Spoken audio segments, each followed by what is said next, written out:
Hello नमस्ते. आज गुढीपाडवा.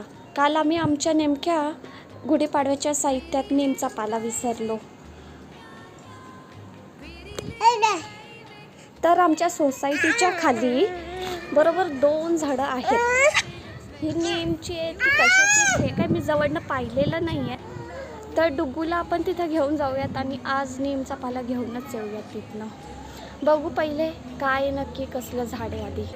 चला तर आपण जाऊयात आता बघूयात नीमचा पाला आहे का. मी आता लिफ्टमधनं खाली चालू आहेत आपण. चला तर आता बघूयात नक्की कसलं झाड आहे. नीमचं झाड आहे की काय माहीत नाही. बघूयात तरी. अरे देवा, खूप मोठा पचका झाला आहे. हे नीमचं झाड नाही आहे. अरे कसलं झाड आहे माहीत नाही. आता तर असं वाटतंय बाहेरच जायला लागणार आहे मार्केटला. हे दोन्ही झाडं नीमची नाही आहेत. खूप मोठा पचका झाला आहे आमच्या दोघांचा, डुग्गूचा पण माझा पण. आज लेट होणार आहे आम्हाला गुढी उभा राहायला.